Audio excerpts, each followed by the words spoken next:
Assalamualaikum warahmatullahi wabarakatuh. Saya atas nama Rahmayani, NIM 200111024.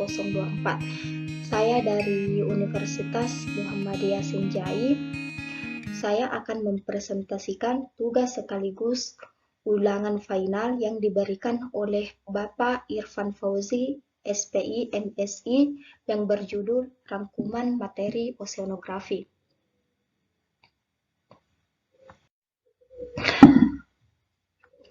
Dari layar kita dapat melihat apa itu oseanografi.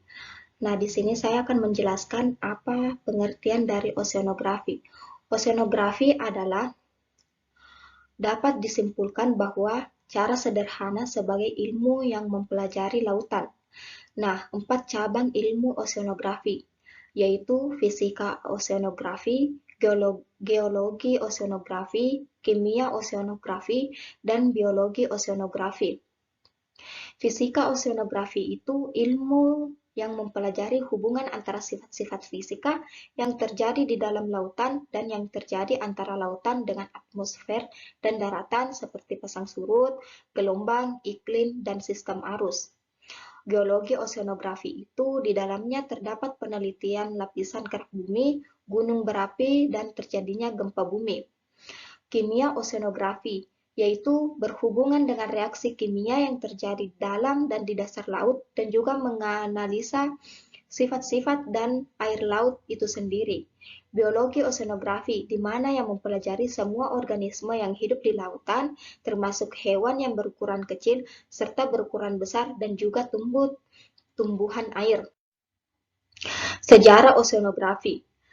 Pada lembaga penelitian kelautan yang tertua di Indonesia adalah Lembaga Oseanografi Nasional, yang berada di bawah Lembaga Ilmu Pengetahuan Indonesia, LION atau LIPI, yang kini telah berubah namanya menjadi Pusat Penelitian Oseanografi. Bakal dari lembaga penelitian ini dulu bernama Zoologis Museum en Buitenzorg yang didirikan pada tahun 1905.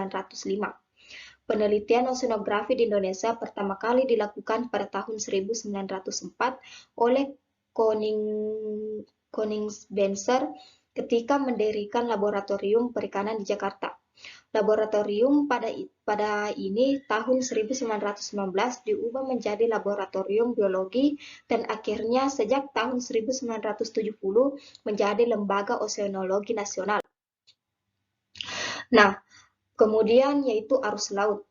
Dari pengertian arus laut itu massa air secara vertikal dan horizontal, sehingga menuju keseimbangannya atau gerakan air yang sangat luas yang terjadi di seluruh lautan Indonesia.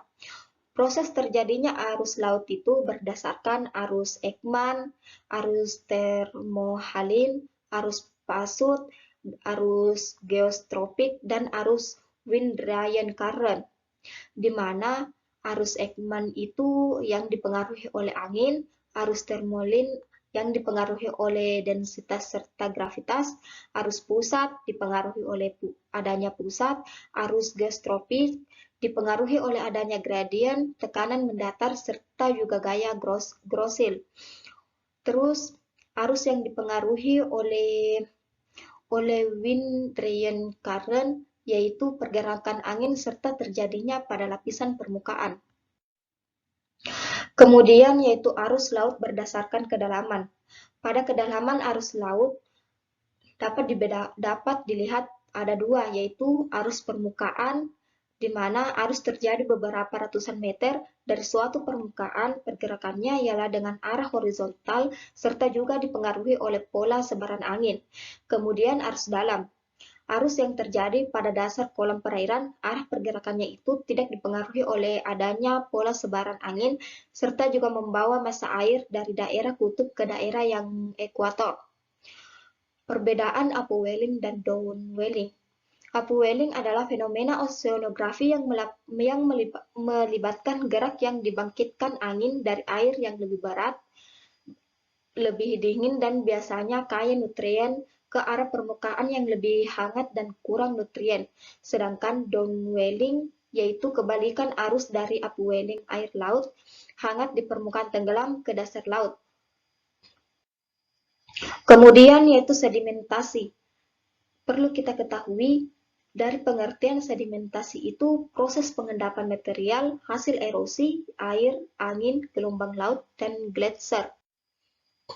Nah, sedimentasi itu berasal dari empat, yaitu sedimentasi lithogenius, di mana sedimen yang berasal dari sisa pengikisan batuan di darat, partikel batuan diangkut dari daratan ke lautan oleh air hujan dan oleh sungai.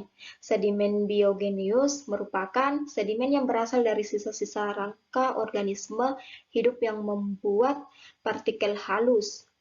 Sedimen hidrogenius yaitu sedimen yang terbentuk dari hasil reaksi kimia dalam air laut. Contohnya bongkahan mangan yang berasal dari endapan lapisan oksida dan hidroksuda besi dan mangan. Sedimen Cosmogenous yaitu sedimen yang berasal dari berbagai sumber dan mau ke dalam laut melalui jalur media udara. Jenis-jenis sedimen itu ada dua, yaitu sedimen biogenik pelagis dan sedimen terigen pelagis.